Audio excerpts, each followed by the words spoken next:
የእንግሊዝ ፕሪሚየር ሊግን ለሳምንታት ወይም ለወራት መምራት የፕሪሚየር ሊጉን ዋንጫ ለማሸነፍ ዋስትና አይሆንም። አርሰናሎች ካለፉት 2 እና 3 የውድድር ዓመታት ትምህርት ሊወስዱ ይገባቸዋል። በዘንድሮው የውድድር ዓመትም አርሰናል ለረጅም ሳምንታት በእንግሊዝ ፕሪሚየር ሊግ መሪነት ላይ ተቀምጦ እየተመለከትነው እንገኛለን። ነገር ግን አንዳንድ የአርሰናል ጨዋታዎች ምናልባትም ደግሞ በሚቀጥሉ ጊዜያት ላይ በአርሰናል ላይ ተጽዕኖ የሚፈጥሩ እንዳይሆኑ በመድፈኞቹ ደጋፊዎች በኩል ስጋቶችን ፈጥረዋል። ባሳለፍነው ሳምንትም አርሰናል ወልቭስን በገጠመበት ጨዋታ ላይ ምንም እንኳን አሸንፎ 3 ነጥብ ይዞ ቢወጣም ነገር ግን የመድፈኞቹ ደጋፊዎች በጨዋታው ሂደት ፍጹም ደስተኛ አልነበሩም። ከጨዋታው መጠናቀቅ በኋላ የቡድኑ አሰልጣኝ ሚኬል አርቴታ እንደተናገረውም ጨዋታው ፍጹም እንዳላስደሰተው ነበር የገለጸው። እናም አርሰናል ካለፉት የውድድር ዓመታት ምን አይነት ትምህርቶችን ሊወስድ ይገባዋል? ጥንቃቄ ሊደረጉ የሚገባቸው ቦታዎችስ በአርሰናል በኩል የትኞቹ ናቸው? የሚሉትን ጉዳዮች እስከ ቪዲዮ መጨረሻ ድረስ ከኛ ጋር አብራችሁ ከቆያችሁ የምንነግራችሁ ይሆናል። ሰላም ጤና ይስጥልን። የተወደዳችሁና የተከበራችሁ ውድ ቻናላችን ተከታታዮች እንዴት ናችሁልን? እግዚአብሔር ይመስገን እኔ በጣም ደህና ነኝ። የምትገኙት አራዳ ሜዳ ኦፊሻል ዩቲዩብ ገጻችን ላይ ነው። ለቻናሉ አዲስ ከሆናችሁ የዩቲዩብ ገጹን ሰብስክራይብ በማድረግና የሮል ምልክቷን በመጫን የቻናላችን ቤተሰቦች እንድትሆኑ የአክብሮት ግብዣችን ነው። ቪዲዮውን ስትጀምሩ ደግሞ ዩቲዩብ ፕሮግራሙን ለብዙዎች እንዲያደርሰው ፕሮግራሙን ላይክ በማድረግ መጀመራችሁን አስታውሱ። ይህ ፕሮግራም ቢያንስ 400 ላይክ እንዲኖረው እንፈልጋለን። ስለዚህ ሁላችሁም ፕሮግራሙን ስትጀምሩ ላይክ በማድረግ እንድትጀምሩት ይሁን። የአራዳ ሜዳ ኮሜንታተር ተስፋ ወርቅ ሉል ሰገድ አብሬያችሁ ቆይታ አደርጋለሁ። ስለምታደምጡን ስለምትከታተሉን ቻናሉን ሰብስክራይብ አድርጋችሁ ቪዲዮዎቹንም ላይክ እያደረጋችሁ ስለምትከታተሉና ሀሳብ አስተያየቶቻችሁን በኮሜንት ላይ ስለምጽፉልን እጅግ አድርገን ከልብ እናመሰግናለን። የእናንተ ድጋፍ ሁሌም ለኛ ብርታት ነው። እናም ከጎናችን ስለምትቆሙ ለማመስገን እንወዳለን። እንግዲህ የተስፍሽ ዲጂታል አካዳሚ በዩቲዩብ ውጤታማ እናንተን ለማድረግ ወደ እናንተ መጥቷል። በተስፍሽ ዲጂታል አካዳሚ መታችሁ በዩቲዩብ ውጤታማ ለመሆን እንዲሁም ደግሞ በርካታ ገንዘቦችን ለመስራት ተጨማሪ የገንዘብ ምንጮችን ለመፍጠር የሚያስችላችሁን ኮርስ አዘጋጅቶ እየጠበቃችሁ ይገኛል። ሊንኩን ዲስክሪፕሽን ላይ ታገኙታላችሁ። ተስፍሽ ዲጂታል አካዳሚ በዩቲዩብ ውጤታማ እናንተን ለማድረግ መጥቷል። ስለዚህም ቻናሉን ጆይን እያላችሁ በመቀላቀል ኮርሶቹን እንድትወስዱና በዩቲዩብ ውጤታማ እንድትሆኑ ገንዘቦችን ጀነሬት እንድታደርጉ እንዲሁም ደግሞ ከዩቲዩብ የማይታመን ገንዘብ እንድታገኙ እድሉን አመቻችቶላችኋል። ይህን እድል እንድትጠቀሙበት በአክብሮት እየጋበዛችሁ ይገኛል። ወደ ፕሮግራማችን ስናልፍ የአርሰናልን ጉዳይ እናገኛለን። እንግዲህ መድፈኞቹ አርሰናሎች ካለፉት ዓመታት ስህተቶቻቸው መማር ይጠበቅባቸዋል። ይሄንን ነገር እንግዲህ የምንናገረው ፕሪሚየር ሊጉ 16ኛውን ሳምንት ካጠናቀቀ በኋላ ወደ 17ኛው ሳምንት የተንደረደረ በሚገኝበት ጊዜ ይህን ነገር ማንሳት አስፈላጊ በመሆኑ ምክንያት ነው። ይህን ነገር ለምንድን ያነሳ ነው ወይም ይህንን ነገር ለምንድን ነው አሁን ባለበት ሁኔታ ላይ የምናወራው የሚለውን ነገር ደግሞ ለሁላችሁም የሚጠየቅ ጥያቄ ይሆናል። ግን ምላሹ ደግሞ ከኛ ዘንድ አለ። አንዳንድ ጊዜ የደጋፊዎች ኤክስፔክቴሽን እና መሬት ላይ የወረደው ሀቅ የማይገጥምበት ሁኔታ አለ። ኤክስፔክቴሽን ደግሞ በጣም ይጎዳል። በማናችንም የህይወት ኤክስፔሪያንስ ውስጥ በእግር ኳስ ብቻም አይደለም። የሆነ ነገር ጠብቀን ሳናገኘው ከቀረን የሆነ ነገር ጠብቀን ሳይሳካ ከቀረ ጭንቅላታችን በጣም ነው የሚጎዳው። ልባችንን የሚከፍል ልባችንን የሚሰነጥቅ አይነት አውትካም ነው የሚኖረው። ግን ደግሞ ይሄንን አርሰናል አይቶ ኤክስፔክት አለማድረግ አይቻልም። ለምሳሌ አርሰናል በ2022-23 የውድድር ዘመን ማንም አይደለም የአርሰናል ደጋፊ ቅርና ሚዲያውን በሉት የትኛውም አካል አርሰናል ለዋንጫ ይፎካከራል ብሎ የጠበቀ ማንም አልነበረም። በቃ በዛ ሰዓት የተጠበቀው አርሰናል ቢያንስ ለቶፕ 4 ይፎካከራል እና ቶፕ 4ን ካሳካ በቃ በቂው ነው የሚል አይነት ግምት ነበር የተሰጠው። ነገር ግን አርሰናል ከተገመተው በተቃራኒ ሆነና 248 ቀናትን በእንግሊዝ ፕሪሚየር ሊግ መሪነት አሳለፈ። እጅግ በጣም የሚገርም ነበር። ከሳምንት ሳምንት ውጤት የሚያመጣውን የሚያሸንፈውን ጎሎችን እንደ ልብ የሚያስቆጥረውን አርሰናል ነበር የተመለከተው። ግን ከ28ኛው ሳምንት በኋላ አርሰናል መፍረክረክ፣ መንሸራተት፣ መውረድ ጀመረ። የዌስትሃም ጨዋታ ላይ አርሰናል ማሸነፍ እየተገባው 2-0 በመጀመሪያው አጋማሽ የመራ ጭራሽ ቡካዮ ሳካ የፍጹም ቅጣት ምት አምክኖ በሁለተኛው አጋማሽ 2 ጎሎች ተቆጥሮበት 2-2 ጨዋታውን አጠናቀቀ። ሊቨርፑልንም በተመሳሳይ 2-0 እየመራ ከዛ በኋላ 2 ጎሎች ተቆጥሮበት 2-2 ጨዋታውን ጨረሰ። እንደውም በዛ ጨዋታ ላይ ምስጋና ለአሮን ራምስዴል ይሁን እንጂ ምናልባት ራምስዴል በዛ ጨዋታ ላይ ባይኖር ኖሮ ጭራሽ አርሰናል ተሸንፎም ሊወጣ ይችል ነበር። 1 ነጥብ መውሰድም ቅንጦት ይሆን ነበር። አርሰናል ከሳውዛምፕተን ጋር ተጫውቶ በጣም ይሰቀጥጥ ነበር። 3-1 እየተመራ በመጨረሻዎቹ ደቂቃዎች ነው 2 ጎሎች አስቆጥረው ሳካና ኦደጋርድ ጨዋታው 3-3 የተጠናቀቀው። ከነዚህ 3 ጨዋታዎች በኋላ የአርሰናል ዋንጫ የማሸነፍ ህልውና አጣብቂኝ ውስጥ የገባበት ነበር። ግን የሚገርማችሁ አርሰናል ሊጉን በ11 ነጥብ ልዩነት ሁሉ ይመራ ነበር። በ11 ነጥብ ልዩነት እየመራ ነበር። ግን አርሰናል መፍረክረክ ጀመረ። ፕሬሸሩን መቋቋም አቃተው። የአርሰናል ወሳኝ ተጫዋቾች እነ ቶሚያሱ እነ ሳሊባ ተጎዱ። አርሰናል ወደ ኋላ ተጎተተ። የዛን ጊዜ ማንቸስተር ሲቲ ደግሞ 5ኛውን ማርሽ አስገብቶ ነው ወደፊት የተንደረደረውና በመጨረሻም እንግዲህ አርሰናል በ33ኛው ወይ በ34ኛው ሳምንት 4-1 በማንቸስተር ሲቲ ተሸነፈ። ረጅም ወራት የመራውን የለፋበትን የእንግሊዝ ፕሪሚየር ሊግ ዋንጫን ከጥቂት ሳምንታት በፊት ለመጣው ለማንቸስተር ሲቲ ከኋላ ሆኖ ለወራት ሲከተል ለነበረው ለማንቸስተር ሲቲ ዋንጫውን አስረክቦት የውድድር ዓመቱ ተጠናቀቀ ማለት ነው። ከዛ ደግሞ ቀጠለ። በቀጣዩም ዓመት በ2023-24 የውድድር ዘመን አርሰናል ፐርፌክት የሆነ የውድድር ዘመንን አሳልፏል፣ በተለይ በሁለተኛው ዙር። ነገር ግን የአስቶን ቪላው ሽንፈት መድፈኞቹን ዋንጫ እንዲያጡ አደረጋቸው። በ2 ነጥብ ተበልጠው መድፈኞቹ ዋንጫ ለማጣት ተገደዱ። አሁን እንግዲህ ኤክስፔክቴሽን ሲደጋገም እንደዚህ አይነት ነገር ይዞ ይመጣል። አምና አርሰናል ብዙም ኢቨን መሪነቱ ላይም እንደውም አላየነውም። የተጫዋቾች ጉዳት፣ መዳከም፣ ብዙ ነገሮች አምና አርሰናል በሊጉ ዋንጫ ፉክክር ላይ በደንብ እንዳይፎካከር አድርጎት ነበር። አሁን ታዲያ ፕሬሸሩን በምን እንረዳለን? ልክ አምና አርሰናል ከሊቨርፑል አንፊልድ ላይ በተጫወቱበት ጊዜ ያው አርሰናል ጋርድ ኦፍ ኦነር ማድረግ ነበረበት፣ ወይም ይሄ የክብር አቀባበል ማድረግ ነበረበት እና የአርሰናል ተጫዋቾች ግራና ቀኝ ቆመው የሊቨርፑል ተጫዋቾችን እያጨበጨቡ ነበር ያስገቧቸውና ዋንጫ ማንሳቱን ሊቨርፑል ካረጋገጠ በኋላ ነው ያ ጨዋታ የተደረገ የነበረው። ያው አቻ ነው የወጡት። በእርግጥ ግን ጨዋታው ከመጀመሩ በፊት የሊቨርፑል ደጋፊዎች ሚኬል አርቴታ ላይ ሞክ ሲያደርጉ ተመልክተን ነበር። አሁን ይሄ በነገራችሁ ላይ እንዲሁ ዝም ብሎ የሚደረግ ነገር አይደለም። የሚፈጥረው ጫና ራሱ ቀላል የሚባል አይደለም። በፍጹም ይሄንን እንደ ቀላል መውሰድም የለብንም። የአርሰናል ደጋፊዎችም እንዲሁም ደግሞ ራሳቸው የአርሰናል ተጫዋቾችም እና ደግሞ አርቴታም ይሄን ነገር በበጎ የሚረዱት አይሆንም። እንዴ ሁሌ እንደዚህ እየተቀለደብን፣ ሁልጊዜ እንደዚህ እየተሾፈብን እስከ መቼ ድረስ የሚል አይነት ስሜት የሚፈጥር ይሆናል እና የሊቨርፑል ደጋፊዎች የአርቴታን ምስል በትልቁ አሰርተው እንደ ባነር ማለት ነው የአርቴታን ምስል ካሰሩ በኋላ ኦልዌይስ ዘ ብራይድስ ሜድ፣ አርቴታ ሁልጊዜም ሙሽራ ሳይሆን ሚዜ ነው የሚሆነው፣ ኔቨር ዘ ብራይድ ኦልዌይስ ዘ ብራይድስ ሜድ እያሉ ሁልጊዜ ሚዜ ነው እንጂ ሁልጊዜ ተከታይ፣ በቃ እንደ አጃቢ ነው አርሰናል የሚሆነው እንጂ ዋንጫ የሚያሸንፍ ቡድን አይደለም ብለው አርቴታ የሆነ አበባ ይዞ ምናምን አይነት ፎቶ ይዘው ባነር አሰርተው አርቴታ ላይ ሞክ ሲያደርጉ ነበር። አሁን አርሰናል ይህ ነገር እንዳይደገምበት አርቴታ የሚፈልግ ከሆነ ከስተቶቹ መማር፣ ያንን ስተቱን ማረም ይጠበቅበታል። የወልቭሱ ጨዋታ መድፈኞቹ በዚህ መንገድ ይጠናቀቃል ብለው በፍጹም አላሰቡምም አልጠበቁም ነበር። ምክንያቱም የሊጉ ግርጌ ላይ የተቀመጠ ቡድን ነው፣ 20ኛ ደረጃ ላይ ያለ ቡድን ነው። ለማሸነፍ ዘንድሮ አበሳ ያለ ቡድን ነው። እንዴ እስካሁን 16 ጨዋታ አድርጎ ወልቭስ አንድ ጨዋታ እንኳን አላሸነፈም። እንደው ቢያንስ እንደው ይሄ ሎተሪ ላይም እኮ አለ አይደለ? የ10 ብር የ5 ብር ማስተዛዘኛ አለ። ቢያንስ ወልቭስ መውረዱ እንኳን ባይቀር አንዳንድ ቡድኖች እኮ አሉ በቃ የሆነ መውረዳቸው የሚታወቅ ቡድኖች ግን እንደዚህ አይነት ፐርፎርማንስ ደግሞ ሲያሳዩ እንዴ የቡድን ቢያንስ አያሸንፍም እንዴ የሚል አይነት ጥያቄም እኮ የሚያስነሳ ይሆናል።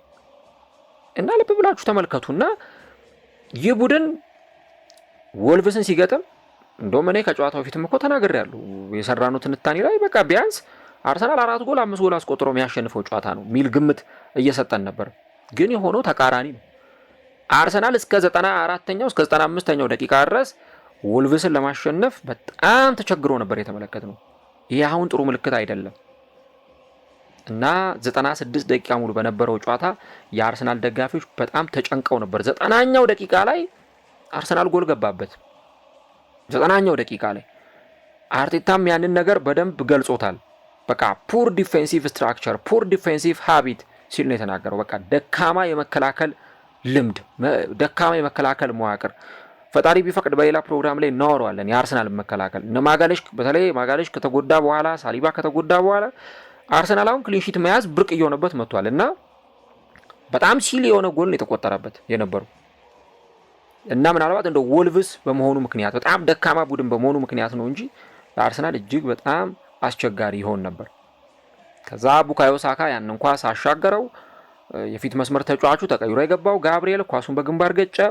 የርሰን ሞስኬራ በራሱ ግብ ላይ ሁለተኛውን ጎል አስቆጥሮ ጨዋታው እንግዲህ በአርሰናል አሸናፊነት ተጠናቆ መድፈኞቹ እንደምንም በቃ እፎይታ ሰጥቷቸው 3 ነጥብ ይዞ ወጥቷል። አንዳንዴ በቃ እንደው እንኳንም 3 ነጥብ ይዞ ወጣ ሊባል ይችል ይሆናል እንጂ የጨዋታው እንቅስቃሴ ፍጹም የሚያስደስት አልነበረም። አዎ አንዳንዴ እኮ መቸገሮች ይኖራሉ። ለምሳሌ አሁን ዘንድሮ ማንቸስተር ሲቲ የተቸገረባቸውን ጨዋታዎች አይተናል። ፉላምን 5-1 እየመራ 5-4 የወጣበት ጨዋታ ነበር። አዎ አይተናል ይሄንን በደንብ።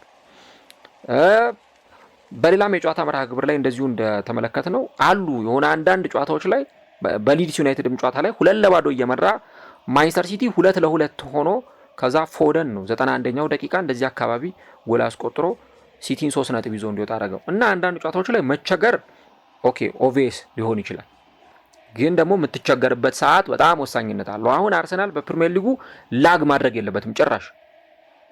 በቃ አሁን ሲቲም እንደምታዩት ነው አቆብቁቧል። አርሰናልም በተመሳሳይ የዋንጫ ፉክክሩ በተለይ ዘንድሮ ነው በሁለቱ መካከል ሊሆን እንደሚችል ነው የምጠብቀው። ምናልባት ቼልሲ 3ኛ ተፎካካሪ ሆኖ ሊመጣ ይችላል፣ ግን ሁለቱ የጋርዲዮላ ማንቸስተር ሲቲ እና የአርቴታው አርሰናል ምናልባት እስከ መጨረሻው ድረስ በዋንጫው እየተፎካከሩ ሲቀጥሉ ልንመለከታቸው እንችላለን። እና አሁን በዚህ ሰዓት ላይ አርሰናል 16ኛው 17ኛው ሳምንት ላይ ቦክሲንግ ዴይ የበዓል ሰሞን ጨዋታዎች የተቃረቡ ባለበት ሰዓት ነጥብ መጣል ማለት በፍጹም አክሴፕት የሚደረግ ነገርም አይደለም። እንግዲህ አርሰናል አሁን ያውቀዋል ከ2022-23 ጀምሮ ለዋንጫ እየተፎካከረ የመጣ ቡድን ነው እና ምናልባት አሁን በባለፉት 3 የውድድር ዓመታት ላይ አርሰናል የሆነ ኤክስፔሪያንስ ወስዷል። ሶስቱንም ሁለተኛ ሆኖ ነው ያጠናቀቀው። ግን 2022-23 ላይ ሁለተኛ ሆኖ ከጨረሰበት ከዛ በኋላ ቀጥሎም ሁለተኛ ሆኖ ከጨረሰበት በየአመቱ የሆነ የወሰዳቸው ትምህርቶች አሉ። አርቴታ ባለፈው ከወልቭስ ጋር ከሚደረገው ጨዋታ በፊት በነበረው ጋዜጣዊ መግለጫ ላይ አስተያየቱን ሲሰጥ 90 እና ከዛ በላይ ነጥቦችን መሰብሰብ አለብን የፕሪሚየር ሊጉን ዋንጫ ለማሸነፍ ከፈለግን፣ ስለዚህ ምን ማድረግ አለብን? በቃ ጨዋታዎችን ማሸነፍ አለብን ብሎ ሲናገር ነበር። እዛ ሲቲ ቤት እኮ የቀድሞው የአርሰናል ተከላካይ የሲቲው ምክትል አሰልጣኝ ኮሎ ቱሬ ከፓላሱ ጨዋታ በፊት ሲናገር ምንድነው ያለው? በቃ እያንዳንዱ ጨዋታ ለኛ የፍጻሜ ነው፣ ስለ አርሰናል ጥንካሬ ግድ አይሰጠንም፣ እኛ የምናስበው ስለማሸነፍና ስለማሸነፍ ብቻ ነው የሚል ሐሳብ ነበር የሰጠው። እንግዲህ በሲቲ ቤት እንዴት እንደሚታይ እያንዳንዱ ነገር በምን አይነት ትኩረት እንደሚታይ እንግዲህ ይሄ በደንብ በቂ ማሳያ መሆን የሚችል ጉዳይ መሆኑን እንረዳለን። እንግዲህ አርሰናል አሁን 36 ጨዋታዎች 36 ነጥቦችን አስመዝግቧል። በ2 ነጥብ ልዩነት ፕሪሚየር ሊጉን እየመራ ነው የሚገኘው። ከዚህ በኋላ 22 ጨዋታዎች ይቀራሉ። እንግዲህ በ22 ጨዋታ አርሰናል ሊያገኝ የሚገባው ነጥብ 66 ነጥብ ነው። 22ቱንም ካሸነፈ 66 ነጥብ ይገባል ማለት ነው። ከዛ አሁን ካለው ነጥብ ጋር ስትደምሩት 102 ነጥብ ይገባል። ግን ቀጥሎ ያሉትን 22ቱንም ጨዋታዎች ማሸነፍ ይችላሉ አላውቅም፣ በጣም ከባድ ነው። ግን ቢያንስ 90 ነጥብ ላይ ለመድረስ እንደው ከሚቀሩት ጨዋታዎች ውስጥ እንደው 18ቱን እንኳን ማሸነፍ አይጠበቅበትም ወይ? ቢያንስ 18ቱን እንኳን ቢያሸንፍ ቀጥታ ከ18 ጨዋታ 54 ነጥቦችን ያገኛል።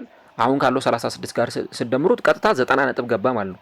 ስለዚህ አርሰናል አሁን ከሚቀሩት 22 ጨዋታዎች በቃ ቢያንስ አንድ ወይም ሁለት ጨዋታ ላይ ብቻ ነው ነጥብ እንዲጥል እንኳን የሚፈቀድለት። ከዛ ውጪ ግን ሁሉንም ጨዋታዎች ማሸነፍ አለበት። ያ ካልሆነ በፍጹም አርሰናል ዘንድሮም ዋንጫ ስለማንሳት አሁንም ልክ እንደ ቀጣዮቹ ዓመታት ተፎካካሪ ከመሆኑ ወይም ደግሞ በሊጉ ደረጃ ሰጠረዥ መሪ ሆኖ ከመቀጠል ባለፈ ውጤት ላይ ያመጣ ይችላል።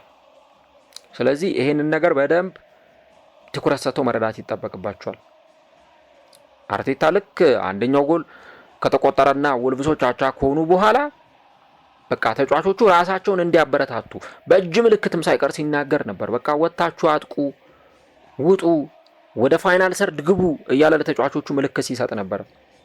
በእርግጥ አንዱ ተብሎ የሚጠቀሰው ነገር ምንድነው? በፕሪሚየር ሊግ ቡድኖች ውስጥ የዋንጫ ማሸነፍ ሜንታሊቲ ያለው ቡድን እንዴትም ተቸግሮ ያሸንፋል። በቃ እንዴትም ተቸግሮም ይሁን ሳይመቸውም በቃ ጎል ለማስቆጠር እንደው መከራውን በልቶም ቢሆን አሸንፎ ይወጣል። ይሄ የዋንጫ አሸናፊ ቡድኖች መገለጫ ነው ወይም ደግሞ ካራክተርም ነው። ግን አንዳንዴ ደግሞ እንደዚህ አይነት ነገሮች ምን ይሆናሉ? መጥፎ ምልክት ወይም ደግሞ ሬድ ፍላግ እንደ ማስጠንቀቂያ ምልክትም ሊሆኑ ይችላሉ። ምክንያቱም ዘንድሮ ሊቨርፑል 5 ተከታታይ ጨዋታዎች ላይ ሲያሸንፍ እንደው ከ5ቱ ጨዋታዎች እስቲ ምን ያክሉን ነው አሳምኖ ያሸነፈው የመጀመሪያዎቹ ሳምንታት ላይ የሚለውን ነገር እኮ ማንሳት በቂ ነው።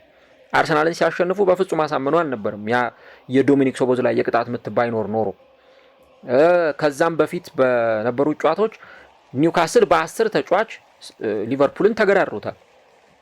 ቦርንመዝ ሊቨርፑልን በጣም አስጨንቆት ነበረ። እነዚህ ሁሉ ነገሮች ከግምት ውስጥ ከድምር ውስጥ መግባት ነበረባቸው እና ያ ነገር ጥሩ ምልክት አልነበረም። መጨረሻ ላይ ያው እንዳያችሁት ክለቡ እንግዲህ ሲፍራከረክ ተመልክተናል። በእርግጥ ሊቨርፑልና አርሰናል መካከል ልዩነት አለ ባላቸውም ስኳድ እንዲሁ ደግሞ በውድድር ዓመቱ እያሳዩ በሚገኙትን ፐርፎርማንስ ሊቨርፑል በጣም ዘርፈ ብዙ ችግር አለበት። ግን አንዳንዴ ደግሞ እንደዚህ በጣም ለነገሮች መቸገር የሆኑ በቃ ስትራግል ማድረግ ጨዋታዎች ላይ ለአርሰናል ጥሩ ማይሆን ነገሮችን ይዞ ሊመጣ ይችላል። በተለይ ቀጣይ በሚደረጉት ጨዋታዎች ላይ አርሰናል ብሬንትፎርድን በገጠመበት ጨዋታ እንግዲህ መድፈኞቹ 1-0 እየመሩ ረጅም ደቂቃ ቆይተዋል እና ቡካዮ ሳካ ጨዋታው ሊያበቃ ጥቂት ደቂቃዎች ሲቀር በ90 ምናምነኛው ደቂቃ ነው እንግዲህ ሁለተኛውን ጎል ያስቆጠረውና በቃ እፎይ ያስባላቸው። አሁን አስቡት እንግዲህ ፕሪሚየር ሊጉ ላይ እንደምታውቁት በቃ የትኛውንም ቡድን አሸንፋለሁ ወይ የትኛውንም ቡድን አሸንፌ 3 ነጥብ ይዤ እወጣለሁ ብላችሁ እርግጠኛ ሆናችሁ መናገር አትችሉ። ለመውረድ ያኮበኮበ ቡድን ይመጣና ነጥብ ያስጠላችኋል። በቃ ይሄማ የሚወርድ ቡድን ነው 4-5 ጎል አግብቶ ነው የሚያሸንፈው የምትሉት ተጋጣሚ ይመጣና አሸንፏችሁ ይወጣል። አርሰናል እኮ ያለፉትን ዓመታት ነጥብ ሲያስጥሉት ወይ ሲያሸንፉት የነበሩት እንደው ትልልቅ የምትሏቸው ክለቦች አይደሉም። ከነ ቶተንሃም እኮ ደርሶ መልስ ነጥብ የሚወስድ ቡድን ነው። ከነ ሲቲ፣ ከነ ሊቨርፑል፣ ከነ ቼልሲ በደርሶ መልስ ነጥብ የሚወስድ ቡድን ነው። ችግሩ ግን በቃ ማትገምቱት ተጋጣሚ ላይ አርሰናል ወደ ኋላ ሲያፈገፍግ ታዩታላችሁ። በነ ፉልሃም ነጥብ ሲጥል ታዩታላችሁ። በነ ክሪስታል ፓላስ ነጥብ ሲጥል ታዩታላችሁ። አስቶን ቪላማ በቃ እጥፋቱ ላይ ሁል ጊዜ አርሰናል የአስቶን ቪላ እጥፋት ጋር ሲደርስ የሆነ የሚያሰናክለው ነገር አለ። አሁንም ከአንድ ነው ከሁለት ጨዋታ በኋላ ተመልሰው እንደገና ይገናኛሉ እና በጣም ይሄ ነገር ጥንቃቄ ሊደረግበት የሚገባ ነው። አሁን አስቡት እስቲ በብሬንትፎርዱ ጨዋታ ላይ አርሰናል 1-0 እየመራ ሳካ ያንን ጎል ባያስቆጠረና ብሬንትፎርድ የሆነ ሰዓቱ የአቻነቷን ጎል ቢያስቆጠረ አስቡት ሊፈጠር የሚችለው ነገር። አርቴታ ይሄ ነገር ስለገባው ነው ባለፈው የወልቭሱ ጨዋታ ካበቃ በኋላ ባለፈውን በነበረኝ ትንታኔ ላይ አንስቸው ነበረ። አርሊ ጎል ካላስቆጠርክ እንደዚህ መቸገርህ አይቀርም ሲል ነው እንደውም ለጠየቀው ጋዜጠኛ ምላሽ የሰጠው። በቃ አርሊ ጎል ካላስቆጠርክ አይቀርም። አሁን አርሰናል 1-0 እየመራ እንዴ 90 ደቂቃ ድረስ ይጠብቃል? ያውም ፕሪሚየር ሊግ ላይ እንዴ አይታወቅም እኮ በማዕዘን የምትበሉት በቆመ ኳስ በቅጣት ምት ወይ በሆነ ተሻጋሪ ኳስ የሆነ ጎል አስቆጥረው ሊወጡ ይችላሉ። ሁኖስ የአንድ ጎልና የዛፍ ላይ እንቅልፍ እኮ አያስተማምንም ይባላል። ዛፍ ላይም የሚተኛ ሰው ካሁን መውደቁ አይቀርም። በደንብ ተመቻችቶ ሊተኛም አይችልም። አንድ ጎል ያስቆጠረን ቡድን እንደዛው ነው ፕሪሚየር ሊግ ላይ በቃ ቢቻል ቢያንስ 2 ጎል። አሁን 2022-23 ላይ የነበረው አርሰናል አንድ የነበረው ትልቁ ኳሊቲ በቃ እርሊ ጨዋታዎችን የሚገል ቡድን ነው። በ20 በ30 ደቂቃ ውስጥ 2-3 ጎል ያስቆጥራል፣ ከዛ ተስፋ ያስቆርጣል።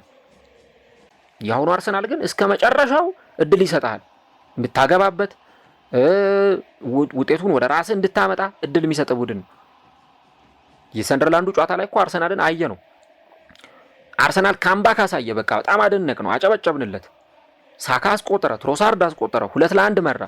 ከዛ ግን ሁለተኛ ጎል ካስቆጠረ በኋላ አፈገፈገ ጭራሽ ወደ ራሱ ጎል። ኳሱን መያዝ ሲገባው ሶስተኛ ጎል ለማስቆጠር መጫወት እንደው ካልሆነ ቢያንስ ኳሱን መደበቅ እንደዛ ማድረግ ሲገባው አርሰናል ለሰንደርላንድ ኳሱን ለቀቀ።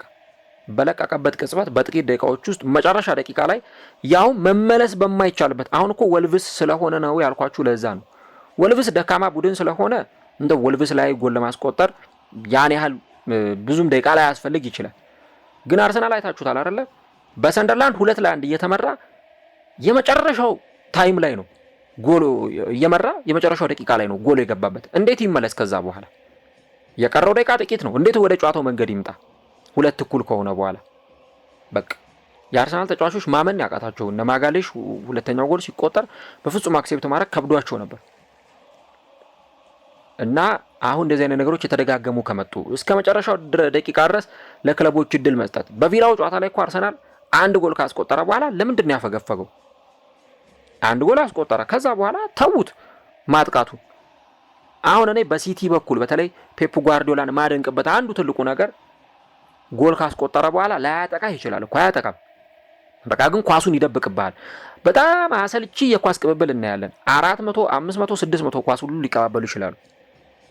አሁን ትላንትናም የፓላስ ጨዋታ ላይ የተመለከትነው ይሄንን ፓላስ እኮ የበላይነት ወስዷል። በጣም የሚገርም ያውን በ30 ደቂቃ ክሪስታል ፓላስ 13 ነው 14 ኳስ በማንቸስተር ሲቲ የፍጹም ቅጣት ምት ግብ ክልል ውስጥ ተቀባብሏል። ግንስ ወደ ተቃራኒ ቡድን ስንሄድ ማንቸስተር ሲቲ 3 ጊዜ ብቻ ነው የፍጹም ቅጣት ምት ግብ ክልል ውስጥ የገባው። ሃላንድ 9 ጊዜ ኳስ ነክቶ በ10ኛው ነው ጎል ያስቆጠረው። እና በቃ ፓላስ ያጠቃል። ወደ ኋላ ነበር ሆኖ ሲጫወት የነበረው ሲቲ በፈለገበት ሰዓት ግን ሄዶ ጎል አስቆጥሯል። ሲቲ ለምሳሌ አንድ ጎል ካስቆጠረ በኋላ ተጋጣሚው ሊያጠቃው እንደሚችል ስለሚያቅ ኳሱን በፕሬሸር በሃይ ኢንቴንሲቲ ሊጫወት እንደሚችል ስለሚያቅ ኳሱን ይደብቅብሃል፣ ይቀባበላል። ኳሱን ዋን ቱ ፕሌይ ይጫወታል። አያጠቁም እኮ ሄደው ሲያጠቁ አታያቸውም እኮ ወይ ሲሞክሩ አታያቸውም። ግን በቃ ራሳቸውን ችለው ኳሱን የተቀባበሉ ኳሱን ይደብቁና ተጋጣሚያቸውን እልህና ትዕግስት ያስጨርሱታል። በቃ ከዛ ተጋጣሚያቸው ተስፋ ሲቆርጥ ሄደው ጎል ያስቆጥራሉ ማለት ነው። ምናየው ይሄንን። አርሰናል ግን በቅርብ ጨዋታዎች ላይ እንደተመለከትነው ለተጋጣሚ ስፔስ ይሰጣል። አንድ ጎል ካስቆጠረ በኋላ ይሄ ደግሞ አርሰናል ምን አይነት ነገር እንደሆነ አላውቅም ዘንድሮ የገጠመው። ጎል ካስቆጠረ በኋላ ለምን እንደሚያፈገፍግ ለምን መከላከልን እንደሚመርጥ አይገባኝም። ምናልባት የተጫዋቾች መዳከም መዛላቸው ምናምን እሱ ነገር እንዳለ እረዳለሁ። ግን ደግሞ ዋጋ እኮ የሚያስከፍል ነገር ነው። አሁን የወልቭሱ ጨዋታ ላይ አስቡት፣ ያ ጎል ባይቆጠር በቃ አለቀ። አርሰናል እንደዋዛ ነጥብ ጣለ ማለት ነው። ከዛ ከሲቲ ጋር ያለው የነጥብ ልዩነት ይጠብና ትላንት ሲቲ ያሸንፏል። እኩል 36 ነጥብ ላይ ይቀመጣሉ። ሲቲ ደግሞ አስቡት መሪነት ላይ ከወጣ ከባድ ነው በጣም ሲቲን ማውረድ። እና አርቴታም ልክ ያ ጨዋታ ሲያበቃ አንአክሴፕተብል መከላከሉ ላይ የነበረው ክፍተት በፍጹም ተቀባይነት ያለው ነገር አይደለም ሲል የተናገረው ለዛ ነው። እንዲህ አይነት ነገሮች በፍጹም በቃ አክሴፕት የሚደረጉ ነገሮች አይደሉም። ጎል ካስቆጠርክ በኋላ ከቻልክ አጥቃ፣ ወደፊት ይወጣ ተጫወት። ካልሆነ ግን ቢያንስ ተጋጣሚ እንዲያጠቃ እድል መስጠት የለብም። የቪላው ጨዋታ ላይ አርሰናል ሲሸነፍ አርቴታ እኔ ሽንፈቱን ለማመን ደቂቃዎች ፈጅቶብኛል ሲል የተናገረው ያለ ምክንያት አይደለም። እያጠቃ ስትጫወትና ተከላከልክ ስትጫወት እኮ አንድ አይደለም። እያጠቃ የሚጫወት ቡድን በቃ ያውቀዋል ጎል እንደሚያስቆጥር። ጎል ባያስቆጥር እንኳን ተጋጣሚውን ማስጨነቁን ይቀጥልበታል። ተጋጣሚ ግን ሲከላከል በሁለት አይነት መንገድ ነው። ጎል እንዳይቆጠርብኝ ብሎ ይከላከላል። ከዛ ግን ሲከላከል ደግሞ በቃ ጎል የሚቆጠርበት አይነት እንዳይሆን በጣም ይሰጋል። እየሰጋ ነው የሚከላከል። ከዛ ደግሞ አስቡት እንደ አርሰናል አይነት ቡድን ሲሆን አሁን ሌሎቹ ቡድኖች በቃ ይከላከላሉ። ከተሳካ ተሳካ ነው፣ ካልተሳካ ግን አንድ ነጥብ ይዞ መውጣትም የሚጎዳቸው አይደለም። አርሰናል ግን ተከላክሎ የሚወጣው 3 ነጥብ ይዞ ለመውጣት ነው እንጂ በፍጹም 1 ነጥብ ይዞ ለመውጣት። አሁን አርሰናል አቻ ወጣ ማለት እንደ ሽንፈት ነው የሚቆጠረው። በቃ ከሽንፈት አይተናነስም።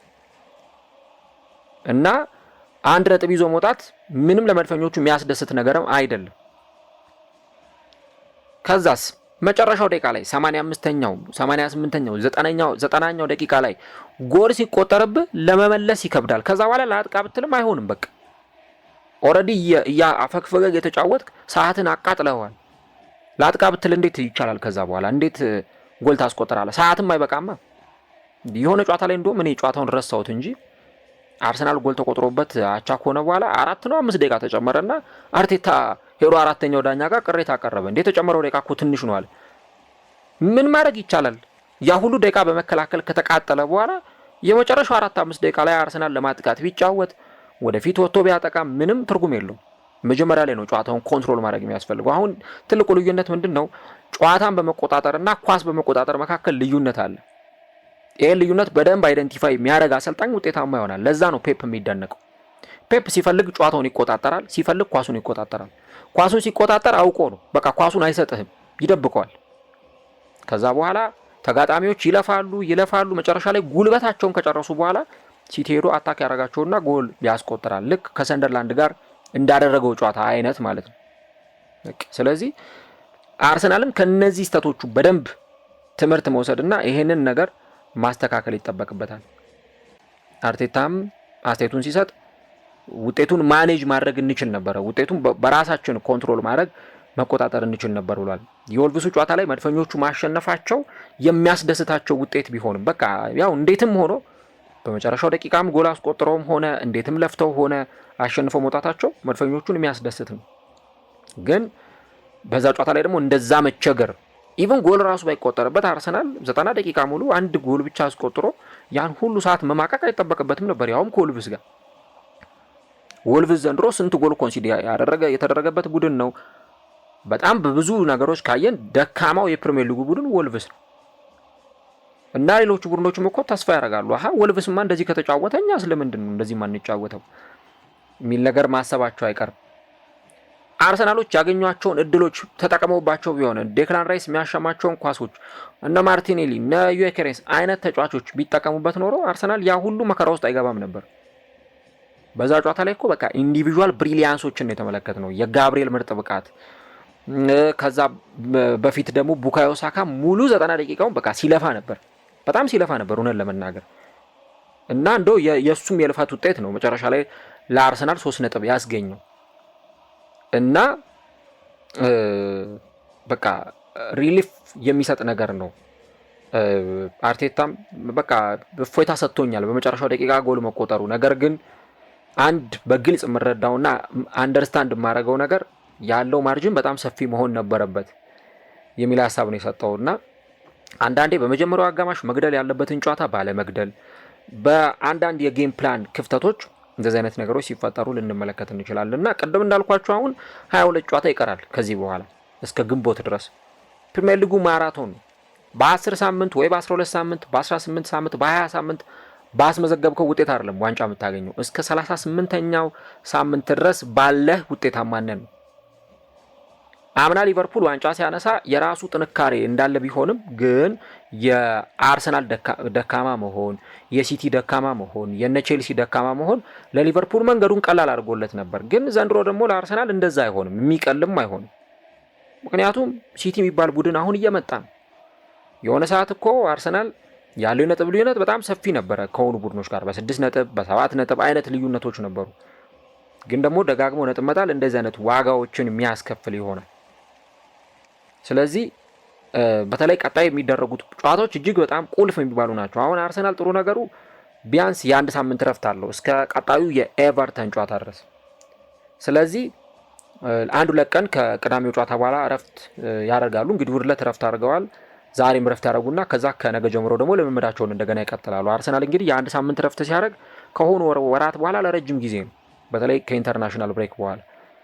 ስለዚህ ተጫዋቾቹን በደንብ ሪፍሬሽ አድርገው ጉልበታቸውን ኃይላቸውን አድሰው እንደገና ደግሞ ጨዋታቸውን ያከናውናሉ። አሁን ይመስለኛል ከኤቨርተን ጋር ቢደረገው ጨዋታ ከሜዳ ውጪ ነው እና የትኛውም ቡድን ሊያስቀይምህ ይችላል። በቃ የትኛውም ቡድን አስበው፣ ወልቭስ እንደዚህ ከተጫወተ የትኛውም አይነት ተጋጣሚ አስቶን ቪላ በሉት፣ ብራይተን በሉት፣ ኒውካስል በሉት፣ ኤቨርተን በሉት ወይ ደግሞ ቦርንመዝ፣ የትኛውም ተጋጣሚ አርሰናልን ሲያገኝ የትኛውም ይሄ እኮ በነገራችሁ ላይ ለአርሰናል ብቻ የሚሰራም አይደለም፣ ለየትኛውም ቡድን የሚሰራ ነው። ይኸው ሊድስ እኮ አይተነዋል አይደል? ይሄን ሰሞን ቼልሲን ሲያሸንፍ፣ ሊቨርፑልን ነጥብ ሲያስጥል፣ ሲቲን ሲገዳደር አይተነዋል። ሊድስ ግን ምንድነው ዘንድሮ እኮ ደካማ ቡድን ነው ሊድስ ዩናይትድ፣ ማንም እየመጣም ያሸንፈው ቡድን። ግንስ አንዳንዴ ደግሞ የሆነ አይነት ሜንታሊቲ ይዞ ይመጣሉ ትንንሾቹ። በቃ እንዴ ከተሸነፍን አይቀርማ በቃ እንደዚህ ዋጋ ከፍለን ተጋርለን እስከ መጨረሻው ድረስ በቃ እስከ መጨረሻው የዳኛው ፊሽካ ድረስ ደማችንን ላባችንን ሰተን ነው መሆን ያለበት ብለው ሊታገሉ ይችላሉ። ምክንያቱም ተስፋ ያለው ሰው ነው የሆነ ነገር እንኳን ለማድረግ እቅድ ይዞ አይነት የሚንቀሳቀሰው እንጂ ተስፋ የሌለው ቡድን ወይ ተስፋ የቆረጠ ሰው ምንም ነገር ከማድረግ ወደ ኋላ አይልም። ምንም አስቀያሚ ነገር ሁሉ ከማድረግ ወደ ኋላ አይልም። እና አሁን እንደ ወልቭስ አይነት እንደ ሊድስ አይነት ቡድኖች ኦልሬዲ ሊወርዱ እንደሚችሉ እኮ ይገምቱታልና በቃ እንደዚህ መሆኑማ ካልቀረ ብለው በቃ ይሄ ለዋንጫ የሚፎካከረውን ቡድን ሁሉ ነጥብ ለማስጣል ይጫወታሉ። ቅድም እንዳልኳችሁ ነው 2022-23 ላይ አርሰናል በሳውዛምፕተን ነጥብ ጥሏል። ዋንጫ ለማጣቱ አንደኛ ምክንያት ተደርጎ የሚጠቀሰው ያ ጨዋታ ነው። ምክንያቱም ገና አርሊ ነው ጎል የተቆጠረበት፣ በራምስዴል ስህተት ጎል ገብቷል። 3-1 ሲመራ ነበር ምናምንና ሳውዛምፕተን እኮ ወርዷል የዛን ሲዝን እና አሁን እኮ ኖርማል ደጋፊዎችም ሲናገሩ ስንሰማ ነበር አይደል? መውረዳቸው ካልቀረ እንዴት እንደዚህ አይነት ጨዋታ ይጫወታሉ? የወረደ ቡድን እኮ ነው፣ ወደ ሻምፒዮንሺፕ ወርዷል። እንዴት እንደዚህ አይነት ጨዋታ ይጫወታል ሊባል ይችላል። ግን በቃ እንደዚህ ነው። መውረዱ ካልቀረ ያንተንም ጆሮ ይዞ ነው አብሮ የሚወድቀው። አንተን ከዋንጫ ያስቀራል፣ እሱ ወደ ሻምፒዮንሺፕ ይወርዳል ማለት ነው። በቃ እንደዚህ ነው። አሁን ወልቭስ እንደዚህ ነው የነበረው ፐርፎርማንስ። አመቱን ሙሉ ያልተጫወተውን ጨዋታ እኮ ነው እንግዲህ በ10 ምናምን ሳምንት ያላሳየንም ፐርፎርማንስ። እንደውም የሆነ የአርሰናል ደጋፊዎች ምን ሲሉ ነበረ ጨዋታው ካለቀ በኋላ እንዴ አመቱን ሙሉ የት ነበረ ወልቭስ? እንደዚህ መጫወት እየቻለ ነው ወይ? አመቱን ሙሉ እንደዚህ ሲሸነፍ የነበረው የሚሉ ሀሳቦችን ሲሰጡ ነበረና በደንብ አርሰናል ይሄንን ነገር ከግምት ውስጥ ማስገባት አለበት። አሁን የክሪስማስ ፔሪየድ ወይም ደግሞ የፈረንጆች የገና ሰሞን እየተቃረበ ነው። አሁን እንግዲህ በፈረንጆች ቀኑ ዲሴምበር 15 ነው። የፈረንጆቹ አዲስ አመት እየመጣ ነው። ተደራራቢ ጨዋታዎች ይቀጥላሉ። አርሰናል አሁን በመሀል የሚያገኛት የአንድ ሳምንት ረፍት እቺ ብቻ ነች። ከዚህ ጋፕ በኋላ ተደራራቢ ጨዋታዎች ይቀጥላሉ። እንደውም አርሰናል ቢያንስ ጥሩ ነገርም አለው። አሁን ነገ እነ ቼልሲ እነ ሲቲ ይጫወታሉ። ነገ ከነገ ወዲያ በካራባኦ ካፕ አርሰናል ቢያንስ አንድ ሳምንት ተራዝሞለታል ወደፊት ይቺ አንድ ሳምንት ረፍት እንድትኖር ማለት ነው። ስለዚህ አሁን አርሰናል ይቺን የአንድ ሳምንት ረፍት በደንብ መጠቀም አለበት። ከዛ በኋላ ግን ኤቨርተንን ከገጠመ በኋላ በካራባኦ ካፕ ክሪስታል ፓላስን ይገጥማል። ከዛ በኋላ በየ3 ቀኑ ነው የሚጫወተው፣ ይቀጥላል በየ3 ቀኑ መጫወቱ። ስለዚህ እኔ አሁን በአርሰናል በኩል መሻሻል አለበት ብዬ የማምነው ነገር ምንድነው? እያንዳንዱን ጨዋታ ሲጀምሩ በቃ ቢያንስ ጨዋታውን ቶሎ ለመጨረስ አስበው መግባት አለባቸው። አንደኛው ጌም ፕላን መሆን ያለበት ይሄ ነው። ቢያንስ በ20 በ30 ደቂቃ 2 ጎል ካስቆጠርክ ወይ 3 ጎል ካስቆጠርክ ያው ፕሪሚየር ሊግ ነው የሚፈጠረው እኮ አይታወቅም። 2ም 3ም ጎል ተቆጥሮ ግን ቢያንስ ሪሊፍ ይሰጣል። 2 ጎል 3 ጎል ስታስቆጥር አይ በቃ ጥሩ ነው ተረጋግተህ ትጫወታል ከሆነ ያንን ማድረግ፣ ካልሆነ ግን ጨዋታውን ኮንትሮል ማድረግ ልክ ቅድም እንዳልኳችሁ ፔፕና ሲቲ እንደሚያደርገው። እስቲ የፔፕ ጓርዲዮላን አጫወት ተመልከቱ። ሲቲ ሲጫወት ልብ ብላችሁት አንዳንዴ ሆነ ብሎ ኳሱን ይይዝብህና አያጠቃህም፣ ግን በቃ ትዕግስትን ያስጨርሳል። ከዛ በኋላ አንተ ስደክም እሱ ሄዶ ጎል ያስቆጥራል ማለት ነው። እንዲህ አይነት ተጋጣሚ ነው ሲቲ በነገራችሁ ላይ። ትላንት ደግሞ እንዳደረገው ፓላስ ያጠቃል። በቃ ሲቲ ድብና አድርጎ ሲከላከል ነበረ። 1 ጎል አስቆጠረ። ከዛ በኋላ 2ኛ ጎል ደገመ። በቃ ፓላስ ተስፋ ቆረጡ። የሆነ ሰዓት ተስፋ እንደቆረጠ ሲያቅ ሲቲ ያለውን የመጨረሻ ኃይል ተጠቅሞ 3ኛ ጎል አስቆጥሮ ወጥቷል ማለት ነው። ግን እንደዛም ሆኖ ፔፕ አሁንም ዋንጫ ላናነሳ እንችላለን እያለ ነው ጋዜጣዊ መግለጫ ላይ እየተናገረ የሚገኘውና this is called pressure እና ማይንድ ጌም፣ ይሄንን ማይንድ ጌም እንለዋለን። እና አርሰናል 3 ዓመት ሁለተኛ ሆኖ መጨረሱ አሁን ትምህርት ሊወስድበት ይገባል። አሁን ካልተማረ መቼም ሲጀመር ከዚህ በኋላ ትምህርትም አይወስድም ከእንደዚህ አይነት ሞመንቶች። እና የወልቭሱ ጨዋታ ምናልባት አርሰናል ትምህርት ከወሰደበት አንዳንድ ሽንፈቶች ነጥብ መጣል ብቻ ሳይሆን ትምህርትም ይሰጣሉ። እንደዚህ አይነት ስትራግል የምታደርግባቸው ጨዋታዎች ያስተምሩሃል። ምን መገንዘብ አለብኝ ከተጋጣሚዎች የሚለውን ነገር ትምህርት እንድትወስድ ያደርጋል። አሁን አርሰናል ከወልቭሱ ጨዋታ በደንብ መማር አለበት። ኢቭን አርቴታ ቁጭ ብሎ ያንን ጨዋታ ከረዳቶቹ ጋር ከተመለከተ በኋላ ለተጫዋቾቹ ያንን ቪዲዮ እየመላለሰ ማሳየት አለበት። እዚህ ጨዋታ ላይ የነበረን ድክመት ምንድን ነው፣ ክፍተታችን ምንድን ነው የሚለውን ነገር በደንብ ማየት አለበት። ምክንያቱም መማር የሚችልበት ሰዓት ስለሆነ ከሆነ ሰዓት በኋላ ግን ትምህርት እንኳን ለመውሰድ የማይቻልባቸው ሳምንታት ይመጣሉና አርሰናል በደንብ ትምህርት መውሰድ ይጠበቅበታል። ይህንን የአንድ ሳምንት ረፍት እንግዲህ በደንብ ተጠቅመውበት ልምምዳቸውንም በደንብ አከናውነው እንግዲህ ኤቨርተንን የሚገጥሙ ይሆናል ማለት ነው። ለማንኛውም እንግዲህ ስለ አርሰናል እነዚህ ነጥቦች እናነሳለን። እስቲ እናንተስ አርሰናል ምን ማሻሻል አለበት? ያው ከተጫዋቾች ጉዳት ከተጫዋቾች ድካም ባለፈ በቃ ይሄ ሁሉም ጋር የሚያጋጥም ነገር ስለሆነ አክሴፕት ማድረግ ይኖርበታል አርቴታ። ሲቲም ጋር፣ ሊቨርፑልም ጋር፣ ቼልሲም ጋር፣ ዩናይትድም ጋር፣ ቶተንሃምም ጋር በቃ ድካም ጉዳት ሊኖር እንደሚችል አክሴፕት የሚደረግ ነገር ነው። ስለዚህ አርቴታ ይሄን ነገር እንዴት ማኔጅ ማድረግ ይኖርበታል? ኮሜንት ላይ የገባችሁ ሀሳቦቻችሁን ጻፉልን። እግዚአብሔር ቢፈቅድ እንግዲህ የአፍሪካ ዋንጫ ሊጀመር ነው። ጥቂት ቀናት ብቻ ነው የቀሩት። ከአንድ ሳምንት ያነሰ ጊዜ ቀርቷል።